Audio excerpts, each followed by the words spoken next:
kita pada hari ini. Sebelumnya bagaimana kabarnya semua, sehat? Sehat, Bu. Puji Tuhan ya. Agar acara kita berjalan dengan baik, kita berdoa terlebih dahulu ya. Apakah Ananda semua di antara Ananda ada yang ingin membawakan doa? Saya, Bu. Ananda, silakan. Baik teman-teman, di sini saya ingin membawakan doa dalam agama Islam. Jadi teman-teman yang tidak beragama Islam mohon disesuaikan. Bismillahirrahmanirrahim. Ya Allah ya Tuhan kami, pada hari ini kami akan melaksanakan kegiatan bimbingan kelompok. Maka dari itu kami meminta rahmat dan ridho-Mu dalam melaksanakan kegiatan ini agar diberikan kelancaran dan bisa membawa perubahan bagi diri kami. Amin amin ya rabbal alamin. Terima kasih Ananda. Sebelumnya Ananda semua, apakah ada yang sudah mengikuti bimbingan kelompok? Oke. Buat Ananda boleh kenalkan dulu namanya dan bagaimana pengalamannya waktu melakukan bimbingan kelompok? Perkenalkan, nama saya Dinda Adila. Jadi pengalaman saya mengikuti bimbingan kelompok ini, jadi nanti di sini kita akan membahas isu-isu baik itu dari umum ataupun secara pribadi khusus nanti akan didiskusikan bersama-sama dengan memanfaatkan dinamika kelompok pada hari ini. Oke, terima kasih Saudari Ananda Dinda Adila. Oke, jadi bimbingan kelompok itu adalah suatu layanan yang membahas permasalahan umum dalam kelompok dengan memanfaatkan dinamika kelompok. Nah, dengan tujuannya itu, yang pertama itu untuk melatih keberanian Anda semua mengutarakan pendapat di depan teman-teman Anda. Yang kedua itu untuk melatih sikap keterbukaan kita terhadap sesama dan mengungkapkan pendapat. Yang ketiga, melatih keakraban, khususnya dalam berbagai anggota dalam kelompok ini. Yang keempat itu untuk melatih sikap pengendalian diri, pengarahan diri kita dalam berbagai kegiatan kelompok. Dan yang kelima itu untuk melatih tenggang rasa kita terhadap anggota yang lain. Dan tujuan yang paling utama dan yang terakhir itu untuk menemukan berbagai tantangan dan solusi dalam permasalahan kesehatan mental anak remaja, terkhususnya pada topik kecemasan sosial dalam berpenampilan pada anak remaja. Oke. Nah, ternyata anak-anak semua dalam bimbingan kelompok ini juga terdapat ajas-ajas. Yang pertama itu ada ajas keterbukaan, kesukarelaan, kenormatifan, dan kerahasiaan. Untuk ajas keterbukaan, adakah yang ingin menyampaikan pendapatnya? Saya, Bu. Baik, Ananda. Perkenalkan, nama saya Astia. Jadi asas keterbukaan itu adalah setiap masing-masing dari kita punya kesempatan untuk dapat menyampaikan pendapat kita. Oke, benar sekali ya. Untuk ajas kesukarelaan, ada yang berbeda pendapat? Saya, Bu. Nama saya Lita Diatini. Nah, menurut saya asas kesukarelaan itu ketika anggota kelompok secara sukarela menyampaikan pendapat mereka tanpa adanya paksaan dari orang lain. Oke, benar sekali ya. Untuk ajas kenormatifan, ada yang berbeda pendapat? Baik, nama saya Nordila. Adapun ajas kenormatifan yaitu adalah selama proses kegiatan ini berjalan kita harus tetap menggunakan norma-norma yang ada, jadi tidak boleh saling mencela pendapat sesama lain. Oke, betul sekali ya. Terima kasih Anda. Dan yang terakhir itu ada ajas kerahasiaan, ada yang berbeda pendapat? Perkenalkan, nama saya Hana. Saya tahu tentang ajas kerahasiaan adalah di mana apa yang kita bahas cukup kita aja yang tahu tanpa harus pihak luar tahu. Jadi apa yang kita bahas ya bersifat rahasia, privasi dan identitas saja. Oke, betul ya. Terima kasih Anda semua. Jadi ajas keterbukaan itu kita mau mengungkapkan pendapat kita, ide saran, dan ajas kesukarelaan itu tanpa dipaksa juga kita mau berpendapat. Kenormatifan itu segala apapun yang kita lakukan, prosedur yang kita lakukan itu berdasarkan dengan norma-norma yang ada. Contohnya tadi tidak mencela saat mau berbicara. Dan yang terakhir itu ada ajas kerahasiaan. Apapun yang kita bahas yang bersifat privasi dalam bimbingan kelompok kita ini harus kita jaga dan boleh sampai keluar, cukup sampai di sini saja. Oke, sampai di sini apakah sudah paham bagaimana tentang bimbingan kelompok atau ada yang ingin ditanyakan? Paham, Bu. Oke, udah paham ya semua. Sebelumnya apakah di sini semua udah saling kenal? Belum, Bu. Oke, belum ya. Bagaimana kalau kita saling kenal menggunakan tepuk tangan? Boleh. Oke, jadi tepuk tangannya itu kita menempelkan kedua telapak kita ke meja. Yang pertama, terus tepuk tangan, terus petik kanan dan petik kiri. Begitu selanjutnya nanti sampai lagunya selesai. Nanti ibu akan mulai dengan kalimat konsentrasi dimulai. Setelahnya akan dilanjutkan ke sebelah kanan saya. Begitu nanti seterusnya sampai ke Anda semua. Ibu contohkan ya. Konsentrasi, konsentrasi dimulai. Nama saya Melisa. Kamu siapa? Nama saya. Oke, gitu nanti ya. Udah paham semua? Paham. Oke, kalau kita mulai? Boleh. Oke, kita mulai ya. 1, 2, 3. Konsentrasi, konsentrasi dimulai. Nama saya Melisa. Kamu siapa? Nama saya Alifa. Kamu siapa? Nama saya Salsa. Kamu siapa? saya Hana. Kamu siapa? Nama saya Dinda. Kamu siapa? Nama saya Balkis. Kamu siapa? Nama saya Askia. Kamu siapa? Nama saya Nuria. Selesai. Oke, itu udah semua namanya. Sudah Oke, kalau Kak ini siapa namanya? Iya. Saya jawab semuanya ya. Oke. Baik anak-anak semuanya. Saat ini kita akan masuk dalam pembahasan topik, di mana pada pertemuan ini saya akan menunjukkan topik yang akan kita bahas, dan di pertemuan selanjutnya nanti boleh apakah dari Ananda atau dari saya nanti. Sampai sini apakah siap untuk membahas topik kita? Siap, Bu. Oke, ya sangat antusias ya, dan senyuman yang sangat indah untuk memulai pembahasan topik kita. Oke, langsung saja kita mulai dalam pembahasan topik kita. Topik yang akan kita bahas pada saat ini adalah kecemasan sosial dalam berpenampilan pada anak remaja. Oke, ketika mendengar topik ini, kira-kira mengapa sih topik ini penting kita bahas? Adakah dari Anda yang ingin memberikan pendapat? Oke, Ananda Bagis, silakan. Menurut saya mengapa penting karena masa remaja itu masa di mana masa di mana seseorang mencari jati diri. Nah, penampilan itu merupakan suatu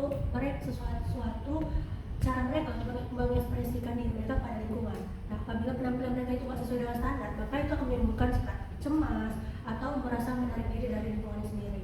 Nah, maka ini penting dibahas agar para remaja dapat mengenali dirinya dan bisa menjadi dirinya sendiri. Oke, terima kasih Anda, pendapat yang luar biasa. Ada lagi yang ingin memberikan pendapat? Baik. Menurut saya penampilan dengan kecemasan sosial itu berhubungan karena dengan kecemasan sosial ini akan berpengaruh dengan kepercayaan diri seseorang, bagaimana pergaulannya, bahkan juga prestasi akademiknya. Oke, berarti memang penting ya hal yang kita bahas, karena pada saat remaja itu adalah masa-masa di mana remaja ini mencari identitas dirinya, mencari jati dirinya, dan mereka mencari jati diri itu salah satunya dengan berpenampilan. Nah, penampilan ini juga sangat berkaitan kepada kepercayaan diri mereka, tingkat kecemasannya. Oke, sampai di sini apakah ada yang ditanyakan? Oke, tidak ya.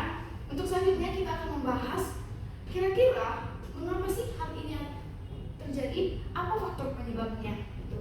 Apakah ada sekalian yang memberikan pendapat?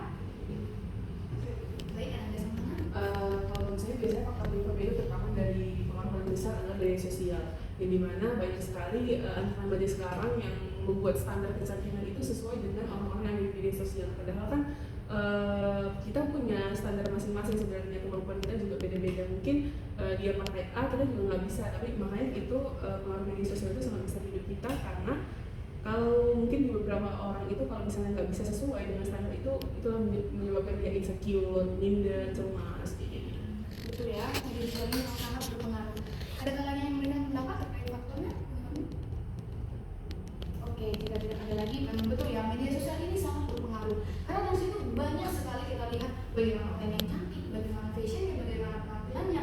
Ketika hal itu tidak terjadi, tidak bisa kita capai, itulah yang akan menyebabkan identitas diri kita tidak tahu bagaimana, kecemasan semakin meningkat, bahkan sampai kesehatan mentalnya yang terganggu. Selain itu ada juga karena bulian orang, ada juga karena kurangnya apresiasi dari keluarga dan mereka, sehingga mereka terus mencari validasi dari orang lain. Untuk selanjutnya, ketika terjadi hal itu, kira-kira apa sih yang menjadi dampaknya? Adakah teman-teman yang memberikan pendapat? Saya, Oke. menurut saya dampaknya itu tuh si anak ini bisa menjadi kurang kepercayaan dirinya. Menurunnya kepercayaan diri ini akan menumbuhkan rasa minder dia di dalam lingkungan sosial ini, Bu. Jadi dia agak menutup diri nantinya. Oke, betul sekali ya. Terima kasih Ananda. Apakah lagi ada yang ingin pendapat? Baik. Nah, jadi menurut saya karena tadi bilang otomatis kan seorang itu saat dia tidak sesuai dengan standar yang telah dibuat di masyarakat, otomatis dia kan akan menjadi insecure. Nah, gara-gara dia insecure, pasti dia akan menutup diri dari lingkungan sosial dan dia menarik diri, dia nggak mau mengikuti kegiatan-kegiatan positif yang mungkin ada di lingkungannya, karena dia merasa dirinya itu tidak pantas, tidak sesuai dengan apa kegiatan yang ada di masyarakat itu. Oke. Apakah ada yang memberikan pendapat? Baik, saudari Butet, silakan terlebih dahulu. Baik, jadi mungkin dampaknya juga bisa buat anak ini terus bernegatif thinking gitu ya, terus juga bisa bikin moodnya nggak stabil. Jadi kan karena dia kurang percaya diri dan berpenampilan tadi itu kan bisa kayak menimbulkan rasa cemas, rasa sedih. Jadi dia juga bisa stres gitu karena moodnya nggak stabil. Tadi juga sama pikirannya yang berorientasi pada pikiran negatif terus. Oke, untuk saudara Esra bagaimana? Kalau menurut saya Bu, dia jadi susah mengenal diri dia sendiri karena ada standarnya, dia terus mengikuti standar untuk mendapatkan pujian dari orang. Jadi dia susah mengenal sebenarnya apa sih yang dia suka, gimana sih cara dia menunjukkan diri versi dia sendiri gitu. Oke, terima kasih Anda semua. Apakah lagi ada yang ingin pendapat? Oke, jika ada lagi betul ya, dampaknya itu sangat berpengaruh. Lain kepercayaan dirinya kurang, dia menutup diri dari lingkungannya, identitas dirinya tidak muncul, bahkan sampai kesehatan mentalnya ketika hal itu tidak tercapai, yang terus mengikuti standar orang, itu akan mengganggu stresnya, kemampuan untuk kognitifnya, nalarnya, logikanya, bahkan sampai kesehatan mentalnya. Tentu ini sangat berpengaruh. Jadi teman-teman semuanya diharapkan untuk ya carilah identitas diri yang memang standar dengan kita, sesuai dengan kita, jangan membutuhkan validasi dari orang. Oke? Kira-kira teman-teman semuanya ketika kita udah membahas faktor dampak, ketika kita melihat orang yang terkena masalah ini, apa sih atau bagaimana solusi yang bisa kita berikan atau solusi yang kita kasih? Adakah yang berikan apa? Kalau dari saya, solusi terkait permasalahan ini tentunya kita harus bersyukur atas diri kita sendiri. Jadi kita lebih bisa untuk menerima diri kita, walaupun misalnya kita tidak sanggup untuk terus-menerus mengikuti tren-tren terbaru untuk selalu menjadi menampilkan fashion yang terbaik, tapi kita lebih fokus kepada bakat kita. Misalnya apa yang kita mampu, apa yang kita lebih bisa tingkatkan supaya aura kita lebih terbuka. Kadang kan ada orang yang memang dia nggak terlalu fokus pada fashion, tapi dia memfokuskan pada bakatnya, sehingga kan orang paham memang dia ciri khas orang yang nggak terlalu mementingkan tren, tapi dengan bakatnya yang selalu dia tujukan, dengan selalu ditingkatkan, orang pun jadi melihatnya kayak, oh ternyata dia memang orang yang tipikal seperti itu, auranya juga lebih terbuka gitu. Memang dia kayak terlihat biasa-biasa aja tapi wow gitu. Oke, terima kasih Anda. Apakah lagi ada yang ingin pendapat?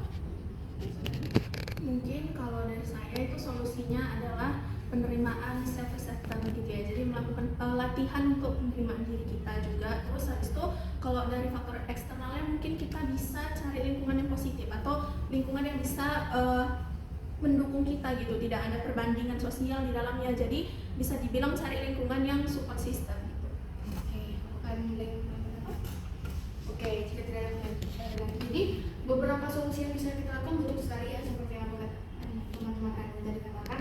Yang pertama itu harus menerima dirinya gitu, apa adanya gitu, dengan cara bersyukur. Ya kita harus melihat potensi apa yang ada di dalam diri kita dengan meningkatkan minat hobi kita.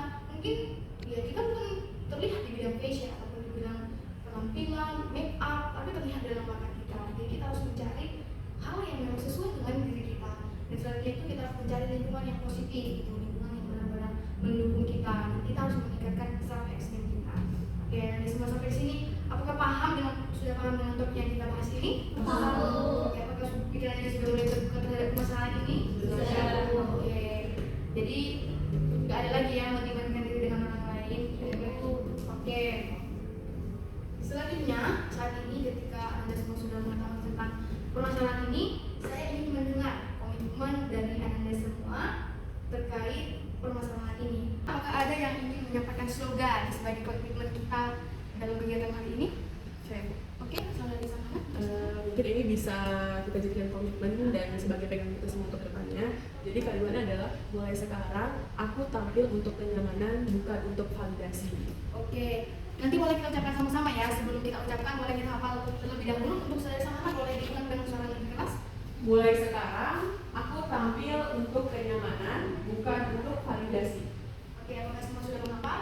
Oke, kita ucapkan sama-sama ya. 1, 2, 3. Mulai sekarang aku tampil untuk kenyamanan, bukan untuk validasi. Oke, kita boleh kita ucapkan sekali lagi dengan tangan di dada. Oke, kita ucapkan sekali lagi dengan lantang dengan penuh keyakinan. Oke, 1, 2, 3. Mulai sekarang aku tampil untuk kenyamanan, bukan untuk validasi. Oke, kita berikan. Oke, semoga ini bukan hanya ucapan tapi bisa kita pegang untuk kehidupan kita.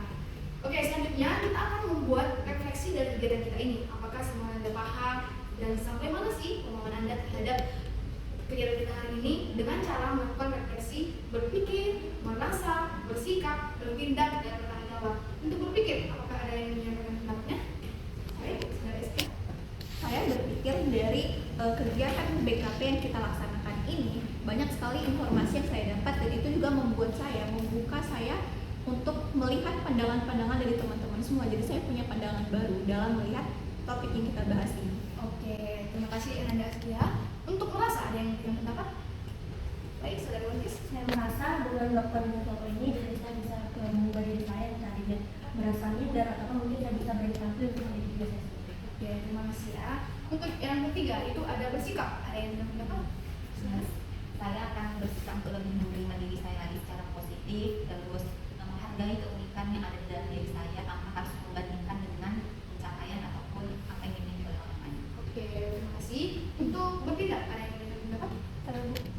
Jadi saya akan lebih bertindak untuk tidak membandingkan diri saya dengan orang lain, baik itu mungkin di media sosial ataupun di kehidupan secara langsung, di mana saya pasti akan lebih fokus terhadap potensi yang saya miliki untuk menjadikan itu pemicu utama dalam saya mengembangkan diri saya untuk lebih membangkitkan kepercayaan diri. Oke, terima kasih ya. Dan untuk terakhir, bertanggung jawab, ada yang memberikan pendapat?